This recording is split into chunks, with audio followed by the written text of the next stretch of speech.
বিপদে মুসিবতের পাশে গিয়ে দাঁড়ান। আমার সমাজের কোনো প্রতিবেশী বন্ধু, কোনো আত্মীয় স্বজন, কোনো গ্রামবাসী যদি গরিব হয়, আল্লাহ যদি আপনার অর্থ দেয়, আপনি যদি জাকাতের টাকাটা খাওয়া খাওয়ার জন্য অন্য কোনো মাদ্রাসায়, অন্য কোনো বড় জায়গায় গিয়ে দান করেন, আপনার পাশের বাড়ি গরিব মানুষ যদি রানাঘরে থাকে, আপনার হকটা হলে তাকে বেতন দেওয়া। আপনি হাওয়া করার জন্য, আপনি দান নাম কেনার জন্য অন্য জায়গায় আপনি ট্রান্সফার করলেন, এটা আপনার কবুল হবে না। শরীয়ত বলছে গ্রামে যদি 4টে ধনী থাকে, 5টা যদি গরিব থাকে, জাকাতের হকদার হলো তার আগে গ্রামবাসী। কিছু হারাম করা আছে, হাওয়া খাওয়া পার্টি ওই দিকে চলে যায়। আর এই আমি একটা জিনিস সামনাসামনি বলি, যে ফর্দ আছে ওটুকু দেখার দরকার নেই। রুজির মালিক আমার আল্লাহ, তারা কি দেবেন আপনার? আল্লাহ যদি যেখানে রুজি রাখে, দুনিয়ায় কি কোথায় খাবো, কোথায় যাব, কিভাবে বাঁচবো, কোথায় মরবো, দুনিয়া সৃষ্টি 50,000 বছর আগে আমার আল্লাহ রেখেছে। কথা ছিল, তুমি আমার কে বিরোধিতা করো? তুমি আমার কি? রুজির মালিক আমার আল্লাহ। 2 মাসে 3,000 দাওয়াত ঢুকেছে। কত? মানে সকাল থেকে দুপুর পর্যন্ত ফোন রিসিভ হয় না। হক কথা বলি, যার ভালো লাগে দেন, না লাগে না লাগে। তবে আমি কিন্তু দুশ্মনী রেখে বলি, ভালোবেসে বলছি। রাগ করছেন নাকি? বাবা রাগ করছেন নাকি? সামনাসামনি বলো, বাস্তব কথা বলতে হবে তো। হুজুররা বলবে না, কারা বলবে? হুজুররা বলছে, বলা বন্ধ হয়ে গেলে বুঝতে পারবে। একটু বলা দরকার, কি ভালোবেসে আপা ভেবে ভাই ভেবে বলতে হবে। আর যে কুকুরের লাশ সোজা হয় না, যে হবে সে হবে, যে হবে না। দেখবেন 2-1টা পুরো রয়েছে, মানে শেষ বয়সে একেবারে পুরো ফেরেস্তার মতো হয়ে যায়। 2-1টা রয়েছে মানে একেবারে ফলপট্টি হয়েছে। কি বলো, হাত দিচ্ছে নাকি? 2-1টা আমার আব্বা রয়েছে, মানে শেষ বয়সে একদম ভালো হয়ে যায়, আলামত ভালো। আর 2-1টা রয়েছে লোক কথাই বলে, কবরে 1 পা ডেঙায় 1 পা, মানে এখন গালাগালি বন্ধ হয়নি, বারুদ ঠোকামালি হয়। মানে সেই কারেন্টে যেরকম কারেন্ট আর্থিং নেগেটিভ পজিটিভ লাগে, ফায়ারিং হয়। মানে কিছু আব্বা রয়েছে বয়স্ক মানুষের তো হাত মারলি হয়, মানে ফায়ারিং হয়, মানে গালাগালি হাতে। কিন্তু ভয় ভালো হবে, কবে ভালো হবে? কবরে যাওয়ার মতো ভালো হয়েছে। क्या तुम कब्रिस्तान के पास से कभी नहीं गुजरते? कब्र को देखकर आपने मौत को याद नहीं कर सकते? কখনো কি কবরস্থানের ধার থেকে যাও না? ভাঙা কবরটাকে যদি নিজের কবরের কথা মনে করতে পারো না, চুল দাড়ি পেকে গেল, বাবা কিসের আলাম? রেডি হও। खटिया को तुम भूल गए, कफन को तुम भूल गए, कब्र को तुम भूल गए, लेकिन कब्र कफन और खटिया तुमको नहीं भूले हैं, तुम्हारे इंतजार में है, समझ में आता है? খাটিয়া তুমি ভুলে থাকতে পারো, কাফন আর কবরকে ভুলে থাকতে পারো, কবর কাফন খাটিয়া কিন্তু ভুলিনি। ঠিক বলছি না? ভুল বলছি? আমার সম্মানী ভাই, একটু ভালো হতে হবে, সত্য জীবন তৈরি করুন, গরিবের সহায় হয়ে যান। আপনি হাওয়া খেতে গেলে, আমি সামনে বলছি, ফাটে না চটে। এখন পাশে গরিব মানুষ, এর খাওয়া হয় নাই, মেয়েটা যদি জব কার্ডের কাজ করতে যায়, জব কার্ডের কাজ করতে করতে সংসারের জ্বালায় পড়ে, পেটে কাপড় জড়িয়ে কোমরে কাজ করছে, পর্দার খেলাপ হচ্ছে। তোমার অর্থ টাকাটা, জাকাতের টাকাটা গরিবের কাছে দিল, মেয়েটার পর্দার খেলাপ হতো না। কথা ঠিক না বলবো? এর জন্য আল্লাহর কাছে তোমার কি দায়বদ্ধ হতে হবে। আর দেখছি আবার কেউ জাকাত দেয় কিছু শহর এলাকা, আপনাদের তো গরিব এলাকা না ধনী এলাকা? কে বলতে গরিব? গরিব কারে বলে? আপনাদের অন্তর তো বড়, এবার পয়সা থাক, পয়সা কম বলে গরিব হয়? এই সুন্দরবন এলাকা, আপনাদের ডায়মন্ড হারবার এলাকায় প্রচুর আসি, আপনাদের দক্ষিণ চব্বিশ পরগনা এলাকায় প্রচুর আসি। আপনাদের অন্তরটা বড়, গরিব না। আল্লাহ আপনাদের অন্তরটা ধনী করেছেন, জোরে বলুন সুবহানাল্লাহ। আপনাদের মনটা ভালো। শহর এলাকার মানুষ সব জায়গায় না, কিছু কিছু জায়গায় জমিদার আছে, 11টা 12টা বাচ্চা বাড়ি চলে যায়। আর আপনাদের এলাকায় দেখেছি, আমি গল্প করি, অন্য জায়গায় জলসায় বলি, নবী দিবসে জলসা করেছি, প্রচন্ড ঠান্ডা, ভোরের বেলা এসে দেখছি আপনাদের নিশ্চিন্ত করে জলসা করে ডায়মন্ড হারবারের ওখানে ভিতরে গেলাম, টপ টপ করে কুয়াশা পড়ছে, জান্নাতের বাগানটা ফুলের বাগানের মতো সাজানো। এটা আপনাদের মানুষের, আপনাদের দিকটা গরিব না, আপনাদের অন্তরটা বড়। আল্লাহ কবুল করেন, সকলে বলুন আল্লাহুম্মা আমিন। অন্য জায়গায় রাত 12টা বাজলে জলসারও 12টা বাজে, শ্রোতা, কিন্তু আপনারা দেখেন রাত 12টা মানে আল্লাহ শুকরিয়া, জান্নাতের বাগান এখনো সাজানো। সারা রাত থাকবেন তো ইনশাআল্লাহ? ইনশাআল্লাহ, ভালো লাগছে। এখন দেখবেন, আমি বলতে চাইছিলাম, পয়েন্ট ভুলিনি, আপনাদের দয়া আল্লাহ আমার ব্রেনটা মোটামুটি ভালো রেখেছে। আমি বলছিলাম কি, এখন কেউ জাকাত দেয়, সারা লোকে বলে অমুক তারিখে আসবে, সড়ো করে, আর শাড়ি দিচ্ছে, শাড়ি না মশারি।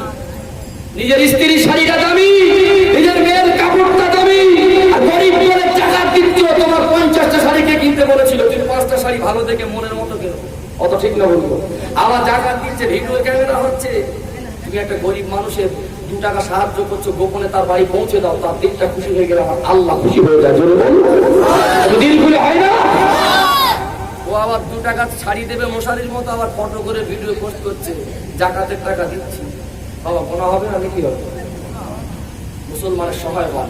গরিব মানুষ, মাঝে প্রতিবেশী অসুস্থ, হসপিটালে কেউ ভর্তি, বাচ্চা ভর্তি, এসে বলছে ভাই 2000 টাকা ধার দে, আল্লাহকে তো দিয়ে দেবো। বলছে টাকা তো দেবো, তোর না করবো না, বল হাজারে কত দিবি? আবার দক্ষিণ 24 পরগনা সুদখোর আছে, মাল মারাত্মক জিনিস। হ্যাঁ, ও বলছে টাকা দেবো, ফিরবো না, বল কত দিবি? হাজারে বল, বলে তুই 2 মাস পর 4 মাস পরে দিবি, আমার দুঃখ নেই, কত দিবি বলে তুই বা হাতে সুদখোর। তবে আপনাদের পাকুড় তোলে একটাও নেই, হ্যাঁ আছে?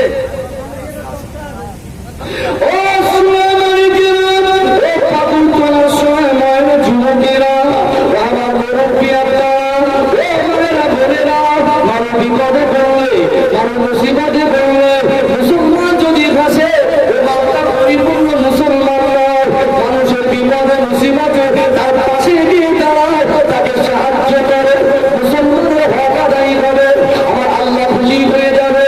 আল্লাহ নবী বললেন মুসলমান বিপদে পড়লে তার পাশে গিয়ে দাঁড়ানো হলে তার হক। মুসলমান যদি রোজা করাতে হয়ে যায়, এই মুসলমানকে দেখতে যাওয়া হলে তার হক। মুসলমানের সঙ্গে রাস্তায় যখন দেখা হবে, সালাম দাও। আমার নবী বললেন আসসালামু আলাইকুম, প্রথমে সালাম দাও, তারপরে কথা বলো। সালাম আছে? সালাম শব্দ সেলিম থেকে ইসলাম এসেছে। আসসালামু আলাইকুম ওয়া রাহমাতুল্লাহ। সালাম শব্দের অর্থ কি জানেন? শান্তি। কি এলাকায়, ঘরে, গ্রামে, গঞ্জে, বাজারে, শহরে, নগরে শান্তি আছে না অশান্তি বেশি না শান্তি বেশি? খোদার কসম, প্রত্যেকটা মুসলমান যদি মুসলমানের সঙ্গে দেখা হলে সালাম করে, আল্লাহ এলাকায়, ওই বাড়িতে, ওই শহরে, ওই নগরে আল্লাহ শান্তি বর্ষণ করে। ধরে দিন খুলে হয় না? আরেকটু মহব্বত করে হয়। সালামটার ব্যাখ্যা দিয়ে আমি শেষ করবো, তবে খুব ভাইটাল পয়েন্ট, একটু ঠান্ডা মাথায় বসবে। আমি প্রথমে ঘটনাগুলো আসলে বুঝে রস করছি, একটু বোঝাও দরকার আছে। আছে না? আছে। বর্তমান সময়ে মোবাইলের যুগ, শুধু লিখছে হাই, আবার বলছে হ্যালো, আবার বলছে গুড মর্নিং, আবার বলছে গুড ইভিনিং। সালাম এমন একটা জিনিস, সালামের তথ্য কেতাব খুললে অবাক হয়ে যাবে। দুনিয়ায় মানুষ আসার আগে আল্লাহ আমার আপনার আদির পিতা আদম আলাইহিস সালামকে জান্নাতে জান দান করে, মাটির শরীরে রূহ দিয়ে, জীবিত করে, জ্ঞান দিয়ে আল্লাহ বলেছিলেন নবী আদম তুমি চলে যাও, ফেরেশতাদের সম্বোধন করে সালাম করো। জোরে বলো সুবহানাল্লাহ। আদম আলাইহিস সালাম এই সালামটা করেছেন আসসালামু আলাইকুম, ফেরেশতারা উত্তর দিয়েছিলেন ওয়া আলাইকুমুস সালাম। এই পাঠটা ছোট পাঠ না বড় পাঠ? সাইয়েদনা আদম আলাইহিস সালাম সালাম দিলেন, ফেরেশতারা উত্তর দিলেন। আল্লাহ সালামটাকে আখিরি জামানার নবীর উম্মত মুসলমান সকলের জন্য আল্লাহ সালামটাকে সুন্নত করে দিলেন। জোরে বলো সুবহানাল্লাহ।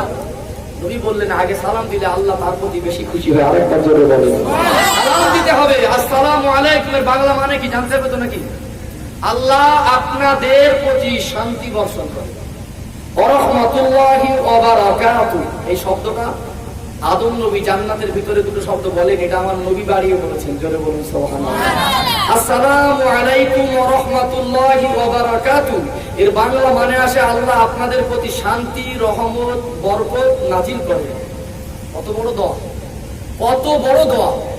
আপনি ঘরে যাচ্ছেন, ঘরে গিয়ে স্ত্রীকে সালাম দেন, আপনাদের প্রতি শান্তি রহমত। ঘরে শান্তি রহমত হবে না? হবে না। আপনি সন্তান, আব্বাকে সালাম দেন, ছেলে বাপ বাপ ছেলেকে সালাম দেন, কি দেবে না দেবে? ভাই ভাইকে সালাম দেন। সালাম দোয়া সকলের জন্য করতে হবে না? হবে না? সকলের জন্য করতে হবে। দুনিয়ার hi hello, good morning, good evening, happy new ইয়ারের মধ্যে ভুল আছে, কিন্তু সালামের মধ্যে ইসলামের কোনো জিনিসের কোনো ভুল নেই, আর কিয়ামত পর্যন্ত খুঁজে পাবে না। জোরে বলুন সুবহানাল্লাহ। একটা জিনিস, আপনি রাস্তায় একা আসছেন, আসসালামু আলাইকুম আপনাদের প্রতি, একজনকে দেখে বলা হচ্ছে আপনাদের প্রতি। কিছু মানুষ বলবে তো একা মানুষ, তা বহু বচন ব্যবহার কেন করলো? তাই তো নাকি? আপনারা ভালো আছেন, সবাই যেমন থাকে আপনারা, আর একা যখন আসে আপনি, এই বলা হয়তো নাকি? মানে একলা আর সবাই। কিন্তু কেতাব বলছে, শরিয়াত বলছে একটা ব্যক্তিকে দেখে আসসালামু আলাইকুম আপনাদের প্রতি কেন বলছেন? শুধু মানুষ থাকে না, তার সঙ্গে ফারিস্তা থাকে। তাহলে আপনি সালাম করছেন শুধু মানুষকে না, ফারিস্তাকে। আপনি গুনাহগার, আপনার সালামটা যদি আপনার জন্য কবুল না হয়, দোয়াটা, ফারিস্তা যদি সালাম দেন, ফারিস্তা উত্তর দেয় না? দেয় না। ফারিস্তা যদি বলে ওয়ালাইকুম আসসালাম ওয়া রাহমাতুল্লাহি ওয়া বারাকাতুহু, ফারিস্তার দোয়াটা তো আপনার নসিবে লেগে গেল। কথা ঠিক না বলুন? সোনার ময়নারা, আমার মুরব্বী আপনারা, আমার মায়েরা বোনেরা, আল্লাহ নবী বললেন মুসলমানের সঙ্গে দেখা হলে সালাম দাও। মুসলমান যদি কোনো মুসলমান আগে সালাম দেয়, আল্লাহ খুশি হয়ে তার আমল নামায় 30টা নেকি দান করে দেয়। আর মুসলমান যদি উত্তর দেয়, তার 10টা নেকি, সালাম দিলে 30টা নেকি। আগে সালাম দিতে হবে। আল্লাহ নবী হুজুর আমার বললেন, মুসলমান ঝগড়া করে কোন ব্যক্তি যদি আগে গিয়ে সালাম দেয়, আমার আল্লাহ খুশি হয়ে যে ব্যক্তি আগে সালাম দেবে ওই ব্যক্তিকে তার জান্নাত নসিব করে দেয়। আর বলবেন সালাম দেওয়াটা সুন্নাত। সালাম যদি কেউ দেয়, উত্তর দেওয়া তার জন্য ওয়াজিব হয়ে যায়। আল্লাহর নবী যখন বললেন আগে সালাম দিলে 30টা নেকি, আগে সালাম দিলে আল্লাহ খুশি হয়। আল্লাহ নবী সাহাবায়ে কেরামেরা খুশিতে বাগি বাগ হয়ে যেতেন। রাস্তায় দেখা হলে হুজুর সাহাবা প্রতিযোগিতা করতেন, সালাম দেবেন আগে, এ নিয়ত করে আমি আগে দেবো, উনি নিয়ত করেন আমি আগে দেবো। দেখতে পাওয়া যেত কখনো কখনো দুজনেই একসঙ্গে সালাম দিয়ে ফেলতেন।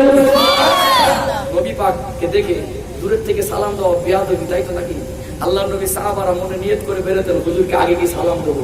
আমার নবীকে যতবার চেষ্টা করেছে আগে সালাম দেবো, আমার নবী আগে সালাম দিয়েছেন। জোরে বলে। আল্লাহর নবীর কাছে আসছেন, দূরের থেকে দেখছেন হুজুরকে এত দূর থেকে সালাম দিলে বেয়াদবি হবে। কদম তুলে একটু আগে একটু আগে একটু আগে কাছাকাছি গিয়ে সালাম দিতে গেলেন, আমার নবী সালাম দিলেন। জোরে বলুন।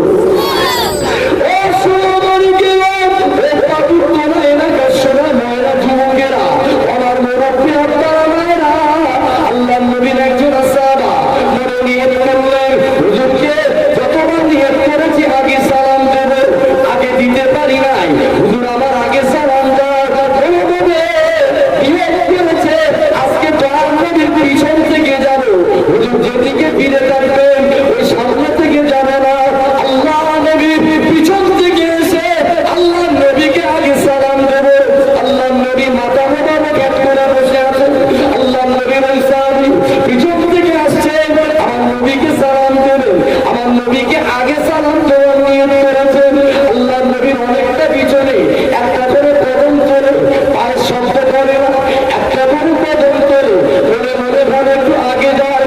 আমার মনে বাড়ি বেয়াদবি করে সোনার নবীকেরা আমার নবীকে সালাম দিতে যাবেন, নবী আমার নূরের চেহারাটা ধরালেন না।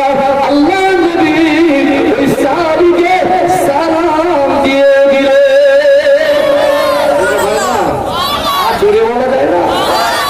সাহাবা হুজুর অবাক, এসে নবী পাকের সামনে বসে হাতটা বাড়িয়ে দিলেন, নূরের হাতে হাত দিয়ে মুসাফা করলেন। আমার নবীর সঙ্গে মুসাফা করলে কেউ আগে আগে হাত টানতেন না, বেশি করে হাত ধরে রাখা তো বেয়াদবি। হাতটা ধরে রেখে নবী পাকের নূরের মুখের পানে তাকিয়ে বলছে, হুজুর আমি বাড়ির থেকে বেরিয়েছিলাম আপনাকে আগে সালাম দেবো বলে, আপনি পিছন ফিরে আছেন, আমি সালাম দিতে যাবো, আপনি দিয়ে ফেললেন। আল্লাহর নবী হাসলেন, তুমি যে আমাকে আগে সালাম দেবে বলেছো, তুমি যে আমাকে আগে সালাম দেওয়ার নিয়ত করেছো, প্রথম কথা আমি নবী ফিরি নাই, আমি নবী ফিরি নাই, তোমাকে কেমন করে সালাম দিলাম? নবী বললেন, আমি নবী যেটা দেখি তোমরা সেটা দেখো না, আমি তার নবী সামনে যতটা দেখি, আল্লাহ আমি নবীকে